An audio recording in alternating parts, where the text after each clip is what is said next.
위기의 때에 드리는 21일 기도회, 오늘은 이제 14일 차입니다. 하나님께서 오늘도 또 하나님이 주시고자 하는 말씀이 잘 대언될 수 있도록 인도해 주시리라고 믿습니다. 잠깐 기도드리고 이제 함께 말씀을 나누어 보겠습니다. 하나님 아버지, 그 온갖 방해와 핍박에도 불구하고 하나님 맡겨 주신 그 사명 감당을 향하여 달려갔던 지도자 느헤미야와 이스라엘 백성들의 그 모습을 살펴보았습니다. 이제 겉으로 보여지는 가시적인 목표가 이루어졌을 때, 성벽 공사가 완성이 되었을 때 이후에 어떤 행보를 해야 되는지를 아버지 그들을 통해 가르쳐 주시고 인도해 주셔서 이것이 우리들의 삶에 잘 적용이 될 수 있도록 간섭하여 주시옵소서. 그렇게 인도해 주시기를 원하옵고 예수님 이름으로 기도드립니다. 아멘. 오늘은 느헤미야 7장 전체가 다 본문인데요, 그 중에서 7절까지, 느헤미야 7장 1절부터 7절까지 우리 한 절씩 교독해서 읽도록 하겠습니다. 느헤미야 7장 1절 제가 읽습니다. 성벽이 건축됨에 문짝을 달고 문지기와 노래하는 자들과 레위 사람들을 세운 후에 내 아우 하나니와 영문에 관한 하나냐가 함께 예루살렘을 다스리게 하였는데, 하나냐는 충성스러운 사람이요 하나님을 경외함이 무리 중에서 뛰어난 자라. 내가 그들에게 이르기를 해가 높이 뜨기 전에는 예루살렘 성문을 열지 말고 아직 파수할 때에 곧 문을 닫고 빗장을 지르며 또 예루살렘 주민이 각각 자기가 지키는 곳에서 파수하되 자기 집 맞은편을 지키게 하라 하였노니, 그 성읍은 광대하고 그 주민은 적으며 가옥은 미처 건축하지 못하였음이니라. 내 하나님이 내 마음을 감동하사 귀족들과 민장들과 백성을 모아 그 계보대로 등록하게 하심으로 내가 처음으로 돌아온 자의 계보를 얻었는데 거기에 기록된 것을 보면 옛적에 바벨론 왕 느부갓네살에게 사로잡혀 갔던 자들 중에서 노임을 받고 예루살렘과 유다에 돌아와 각기 자기들의 성읍에 이른 자들 곧 같이 있습니다. 스룹바벨과 예수아와 느헤미야와 아사랴와 라하마냐 나하마니와 모르드게와 빌산과 미스베렛과 비그웨와 느훔과 바하나와 함께 나온 이스라엘 백성의 명수가 이러하니라. 아멘. 7절까지 살펴보았습니다. 그 예술의 전당에서 공연하는 연주회를 듣다가 보면은 간혹 그 관객들이 그 실수하는 그런 모습을 볼 수가 있습니다. 그 곡을 잘 모르다 보니까 이제 여기서 끝나는구나 생각하고 막 우레와 같이 박수를 치는데 사실은 끝에 그 한마디가 더 남아 있을 때, 그래서 이제 참 당황스러움을 볼 때가 가끔씩 있는데요. 이 교회에서도 이제 가끔 이런 장면이 연출되지 않습니까? 특히 연말에 교회들마다 그 핸델의 메시아를 연주하는 경우가 많은데요.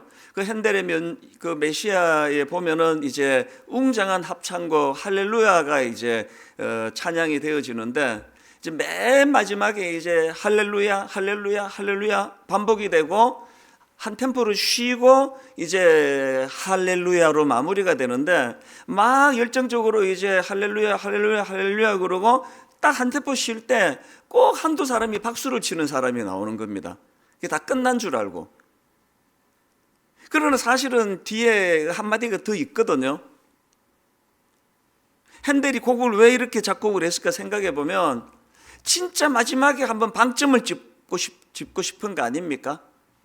그걸 모르면 중간에 이제 끝난 줄 알고 박수를 치는 경우가 생기는 겁니다. 제가 오늘 본문 느헤미야 7장을 읽으면서 딱 그 생각이 떠오르는 겁니다. 이 느헤미야서를 그 전반부와 후반부로 나누거든요. 이 지도자 느헤미야와 더불어 성벽 재건 공사를 다루는 내용이 전반부라 그러고요. 그런가 하면 이제 후반부는 성벽 재건 공사 이후에 일어난 영적인 개혁을 다루는 걸 이제 후반부라 그러는데, 여기에 이제 갈등이 있는 겁니다. 어떤 분은 분석하기를 이 전반부는 1장부터 6장까지다. 왜? 지난주에 이제 그 성벽 재건 공사가 완공이 되었음에 이렇게 났으니까 1장부터 6장까지가 성벽 공사라는 전반부고 7장부터 13장까지가 후반부다. 이제 이렇게 나누는 경우가 있는데요. 그런가 하면은 또 아니다. 전반부는 1장부터 지금 오늘 우리가 다룰 본문 7장까지가 전반부고, 그리고 8장부터 13장까지가 후반부다. 이렇게 분석이 좀 다른데요. 저는 후자라고 생각합니다. 오늘 다루는 이 7장까지가 성벽 재건 공사에 포함된다고 생각을 합니다.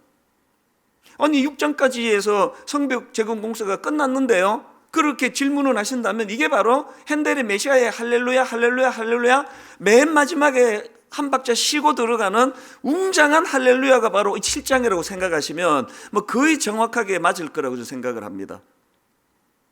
왜 이런 생각을 하느냐 보니까요, 자 7장 1절 한번 보십시오. 본문 이렇게 시작합니다. 성벽이 건축됨에 문짝을 달고 문지기와 노래하는 자들과 레위 사람들을 세운 후에, 여기 보면은 성벽이 건축됨에 6장에서의 그 말씀을 한 번 더 여기 언급을 하는데요. 그런데 여러분, 성벽이 건축됨에로 말씀이 끝나지 않습니다. 성벽이 건축됨에 문짝을 달고 문지기와 노래하는 자들과 레위 사람들을 세운 후에, 저는 여기에 끝에 사람들을 세운 후에, 굉장히 의미가 저는 여기에 담겨 있다고 생각을 합니다.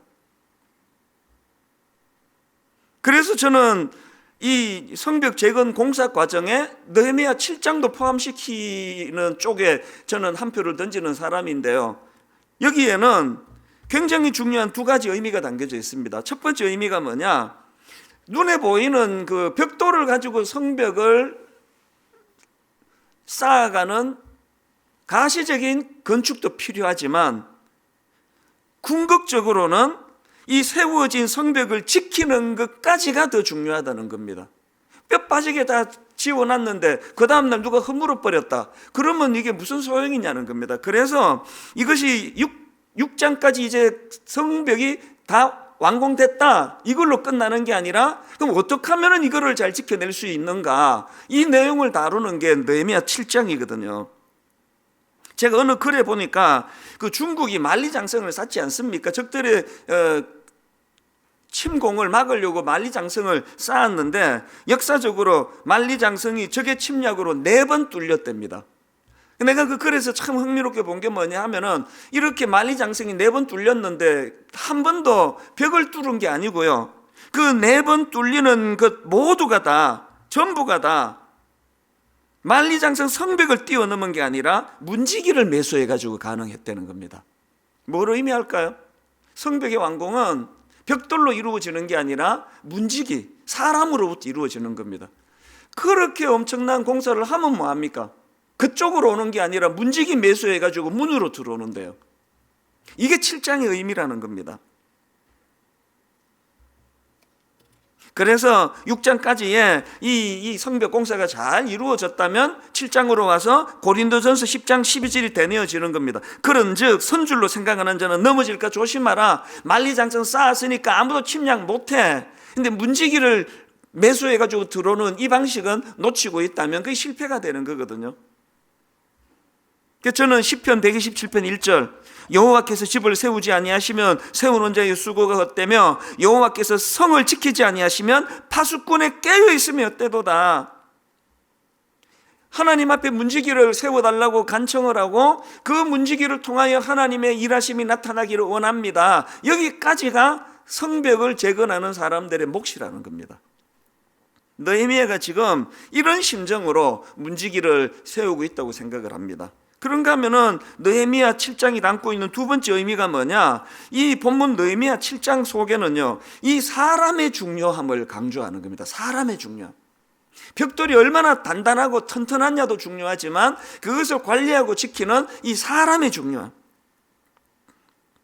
마가복음을 살펴보면 이제 곧 이제 다루게 될 텐데요, 예수님께서 이제 하나님의 복음과 하나님 나라를 선포하십니다. 그리고 바로 그 다음에 하시는 게 제자들을 세우는 일이에요. 뭘 의미합니까? 하나님 나라는 사람 세우는 것으로 시작이 된다는 겁니다.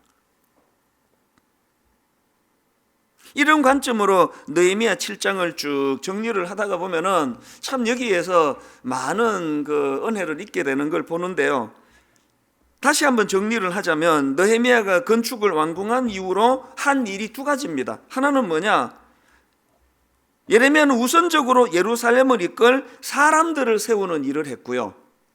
그런가 하면 이제 뒷부분으로 가서 보면은 두 번째로 느헤미야가 한 일은 예루살렘 성에 살 사람들을 정하기 위한 인구조사를 합니다. 이게 다 사람과 되는 거 아닙니까? 저는 이런 모습을 통해 느헤미야에게서 배우는 그 두 가지 그 리더십, 이거를 이제 본문에서 발견하는데요. 느헤미야를 통해서 배우는 리더십 첫째가 뭐냐? 자기 집중이 아닌 사람을 세워서 위임하기. 이 모든 지도자들이 명심해야 될 말씀 아닙니까?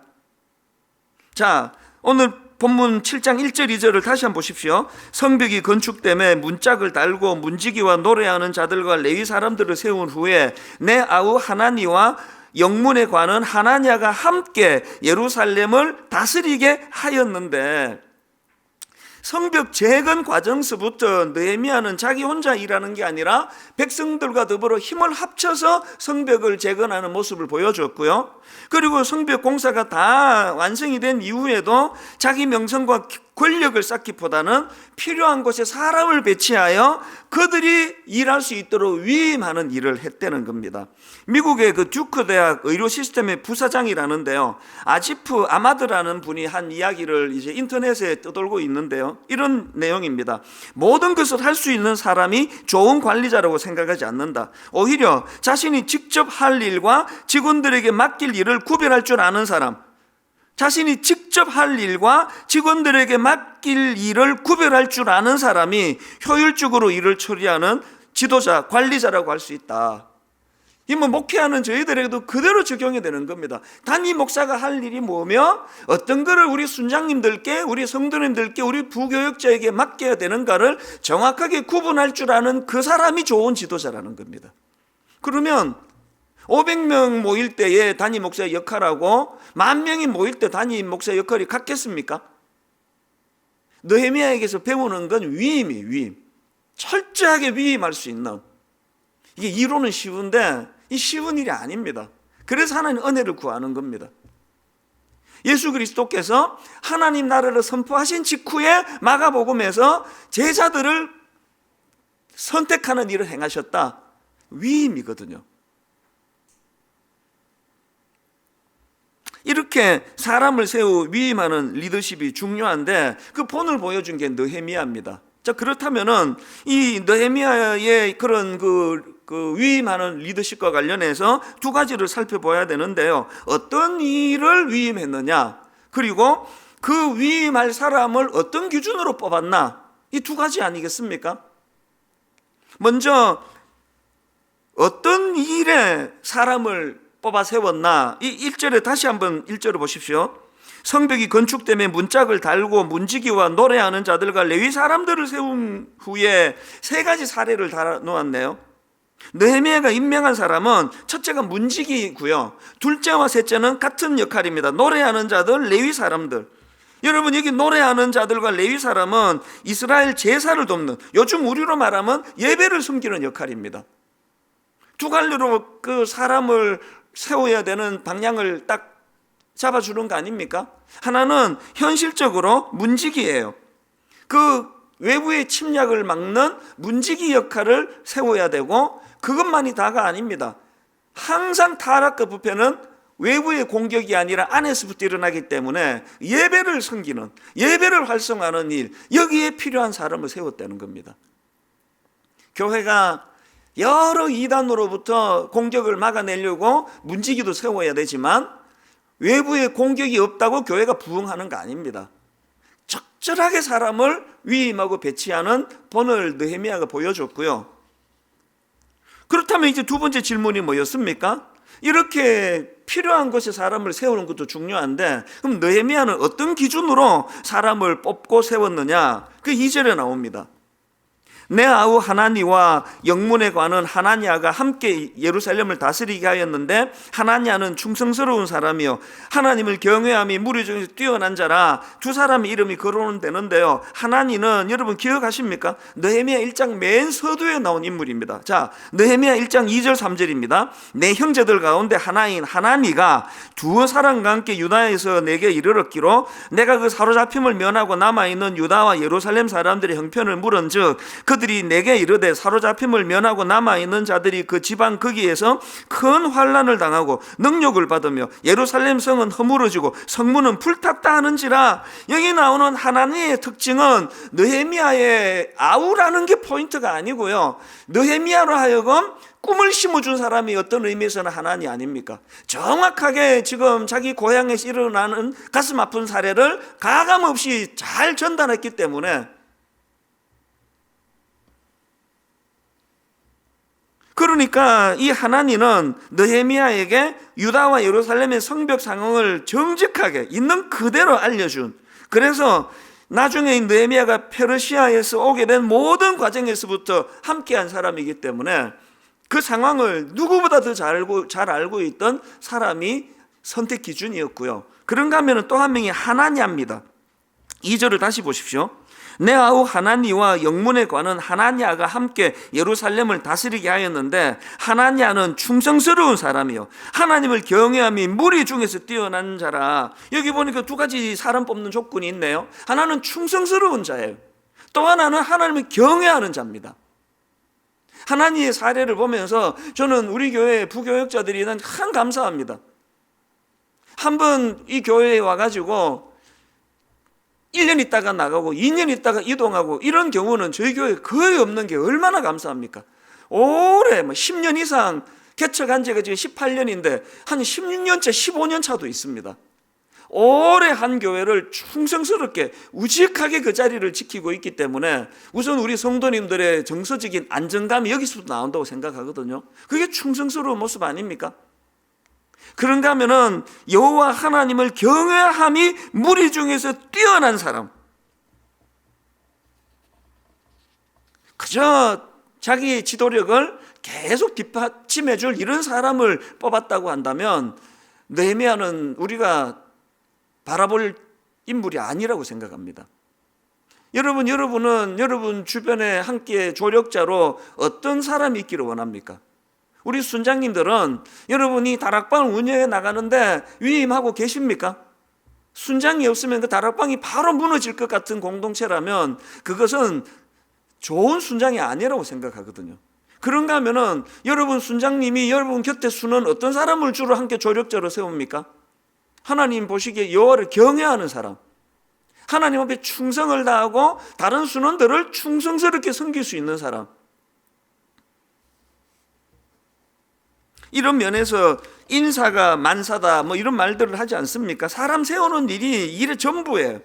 그래서 여러분 오늘 내가 기도 제목 하나 드리고 싶은데, 이제 1만 성도 파송 운동이 선포되지 않았습니까? 1만 성도 파송 운동의 승패에 인간적으로 생각할 때 99.9%는 이 30개 교회 담임 목사를 누구를 세우느냐에 있습니다.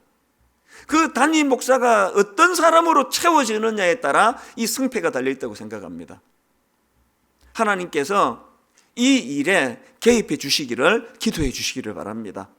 그래서 이찬수 목사 친한 교역자, 내가 좋아하는 사람, 이런 사람으로 세우는 거 원치 않기 위하여 우리 교회에 할당된 15교역자 모집 선택하는데 저는 개입하지 않습니다. 저는 거기에 빠져 있습니다. 또 빠지기를 원합니다. 앞으로도 제 마음에 저한테 잘해주는 사람만 15 채우면 100% 실패해요. 하나님이 기뻐하지 않으십니다. 오늘 1만 성도 파송 운동에 세움받게 될 30개 교회와 또 30개 교회 담임 목사님들을 예비해 놓으신 담임 목사를 인간의 욕심 없이 잘 선택할 수 있도록 기도해 주시기를 바랍니다. 그런가 하면 두 번째로 느헤미야를 통해서 배우는 리더십이 하나 더 있는데요, 자기 과시가 아닌 하나님의 공동체 세우기입니다. 5절입니다. 내 하나님이 내 마음을 감동하사 귀족들과 민장들과 백성을 모아 그 계보대로 등록하게 하심으로 내가 처음으로 돌아온 자의 계보를 얻었는데, 느헤미야는 예루살렘 성에 살 사람들을 정하기 위해서 이렇게 인구조사를 합니다. 성경에 지도자가 인구조사를 실시하는 경우가 몇 번 있지 않습니까? 그 중에 대표적인 케이스가 다윗 왕 아닙니까? 그런데 여러분, 이 똑같이 인구조사를 했지만 느헤미야가 한 인구조사하고 다윗이 한 인구조사는 이거는 너무나 큰 그 차이를 가져다 주는 너무 다른 이야기입니다. 대조적인 이야기입니다. 우선 느헤미야의 인구조사의 목적은 예루살렘 성에 주민이 많지 않기 때문에 예루살렘 성에 살 사람들을 선정하기 위한 목적으로 진행이 되었기 때문에 철저하게 하나님의 사명을 감당하는 차원에서 한 것이 느헤미야의 인구조사입니다. 여기에 반해가지고 다윗의 인구조사는 역대상 21장 1절만 보면은 그 의도를 금방 알 수 있습니다. 역대상 21장 1절입니다. 사탄이 일어나 이스라엘을 대적하고 다윗을 충동하여 이스라엘을 대적하고 다윗을 충동하여 이스라엘을 계수하게 하니라. 그리고 그 다음 5절입니다. 요압이 백성의 수요를 다윗에게 보고하니 이스라엘 중에 칼을 뺄 만한 자가 110만 명이요 유다 중에 칼을 뺄 만한 자가 47만 명이라. 다윗 인구조사의 특징은 칼을 뺄 만한 자, 다른 말로 하면은 전쟁에 동원될 수 있는 사람들만 계수한 특징이 있습니다. 다윗의 인구조사의 특징을 아시겠죠? 사단의 충동질에 의해서 하게 된 게 다윗의 인구조사, 자기의 권력을 유지하는데 유익한 방향으로 한 게 인구조사고요. 그래서 하나님이 그 인구조사를 너무나 그것을 기뻐하지 않으셨고, 여기에 반해서 느헤미야의 인구조사는 철저하게 하나님이 자기에게 맡겨주신 사명을 잘 감당하기 위해서 한 게 인구조사입니다. 그래서 김지찬 교수님의 그 사무엘서 주해에 보면은 다윗의 인구조사에 대해서 이런 분석의 글을 써놓았습니다. 다윗은 자신의 힘을 의지하면서 하나님의 도움 없이도 이스라엘을 지키고 보호할 수 있는 것처럼 생각했다. 결국 여호와께서 다윗과 이스라엘이 갈수록 자신의 힘을 의지하지 않는 태도에 분노하셨으며 왕으로 하여금 이런 교만의 자세를 한 사건을 가시화시킴으로써 이런 교만을 징계하시려고 한 것으로 볼 수 있다. 여러분, 똑같은 인구조사, 겉으로 보기에는 똑같은 인구조사인데 이런 동기가 다른 두 모습을 보면서 저는 두려움을 느끼는 겁니다. 자기 과실을 위해가지고 교만해져가지고 그 군사력을 통해서 자기 힘을 과시하려던 이 다윗의 인구조사하고 철저하게 자기 과시가 아닌 하나님의 공동체를 세우는 일을 위하여 인구조사를 했던 느헤미야의 인구조사. 오늘 우리 지도자들에게, 저 자신에게 묻습니다. 여러분은 어느 인구조사가 더 익숙한 분들이십니까? 1만 성도를 앞에 놓고 끊임없는 두려움으로 저 자신을 돌아보기를 원합니다. 1만 성도 파송운동의 근원적인 의도가 뭐냐? 다윗의 인구조사가 되지 않기를 바라고 또 바랍니다. 왜? 그거는 망하는 길이기 때문에 그렇습니다. 1만 성도 파송운동, 철저한 느헤미야의 인구조사가 되기를 원합니다. 철저하게 하나님의 뜻을 수행하고 하나님께서 기뻐하시는 그런 동기로 시작됐을 뿐만 아니라 그 과정에서 충성스러운 느헤미야의 마음이 반영이 된 1만 성도 파송 운동이 되기를 간절히 바랍니다. 여러분, 저는 인간 아닙니까? 그것도 나약한 인간 아닙니까? 언제든지 흔들릴 수 있는 연약한 인생이기 때문에 여러분들의 기도가 필요합니다. 그리고 세워지게 될 30 단임 목사님은 말할 것도 없고 모든 우리 순장님과 지도자들이 이 느헤미야의 인구조사의 그 중심을 우리가 잘 세워서, 그래서 하나님 앞에 오랜 세월이 지나고 참 하나님이 인정해 주시는, 그리고 그것을 영안으로 분별해서 참 우리 모든 성도님들이 믿고 그것을 따라왔을 때 영육간의 형통의 복이 임하는 그런 1만 성도 파송 운동이 되기를 바랍니다. 결론을 맺습니다. 교회적으로 1만 성도 파송 운동만이 아니고 우리들의 어떤 결정 하나, 어떤 결단 하나, 거기에 다윗의 인구조사가 아니라 느헤미야의 인구조사가 늘 우리를 지배하고 또 우리를 견인하는 하나님의 은혜의 통로가 될 수 있도록 이것을 놓고 기도하는 저와 여러분 되시기를 바랍니다. 오늘 하루 온종일 참 느헤미야가 걸어갔던 하나님이 기뻐하셨던 느헤미야의 인구조사로 말미암아 하나님이 영광을 받으시는 그런 귀하고 복된 하루가 되시기를 바랍니다. 이 시간 주신 말씀 기억하며 찬송가 540장입니다. 은혜를 구하는 마음으로 주님을 함께 찬양하시겠습니다. 주의 음성을 내가 들으니 주의 음성을 내가 들으니 사랑한단 말이세 믿는 마음으로 주께 가오니 나를 영접하소. 2절 고백합시다. 주여 넓으신 은혜 베푸사 나를 받아주시고 나의 품은 뜻 주의 뜻같이 되게 하여 주소서. 내가 매일 십자가 앞에 더 가까이 가오니 구세주의 흘린 보배 피로써 나를 정케한 우리 구주의 넓은 사랑을 우리 구주의 넓은 사랑을 증량할 자 없으며 아멘. 그렇습니다. 주님 참된 기쁨도 헤아릴 수 없도다. 내가 매일 십자가 앞에 더 가까이 가오니 구세주의 흘린 보배 피로써 나를 정케 은혜를 구하며 고백합시다. 내가 매일 십자가 앞에 내가 매일 십자가 앞에 더 가까이 가오니 구세주의 흘린 보배 피로써 나를 정케 우리 마지막으로 전심을 다해 내가 매일 십자가 앞에 내가 매일 십자가 앞에 더 가까이 가오니 구세주의 흘린 보배 피로써 나를 정케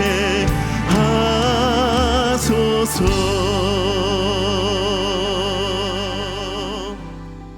이 시간 주신 말씀을 기억하며 하나님의 은혜를 구하며 합심해서 함께 기도하시겠습니다.